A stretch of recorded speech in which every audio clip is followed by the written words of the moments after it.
All right, so we've got our demographics. We know that our audience is women in their 40s who like to go to the gym on the weekends, or whatever your demographics are. Here is where it becomes really crucial to know some more information, which is, what is the emotional makeup of your audience? If you focus solely on the facts, you're going to pick a story that is more factual and connects with the facts of the person. We cannot connect to facts. We hear them, we understand them, we learn them, we find them interesting, but they do not affect us emotionally. The reason that stories are such great connectors is because they have the ability to affect us on an emotional level. So it becomes very important to understand and know the emotional makeup of your audience, because that is actually how you're going to pick your stories.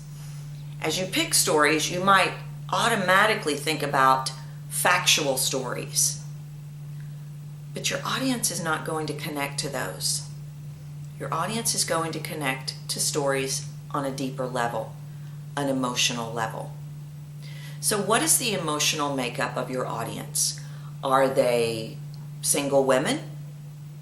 Are they divorced women? Are they divorced men? Are they single fathers? Are they burnout businessmen? Are they recovering alcoholics? Are they millionaires? Are they people down on their luck? Every one of those groups is going to have a completely different emotional quotient. Where a millionaire is emotionally and professionally and demographically is most likely very different than where a struggling business person is.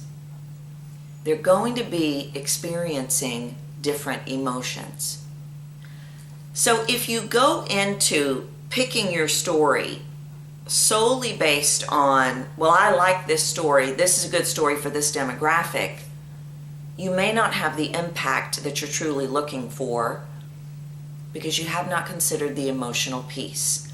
Are they sad? Are they happy? Are they successful but burnt out? Are they pretending to be successful but they're really struggling inside? Are they desperate? Are they at peace? So as you consider the demographic, also create an emotional makeup of this character, of this audience. How do they feel? What do they want? What do they long for? What are their deepest, darkest desires? What do they hope to achieve? What are their fears? What are their fears? If you consider the emotional quotient, you most likely will pick a different story, and you certainly will make sure to include all of the parts of the story, which we're going to talk about a little bit later on.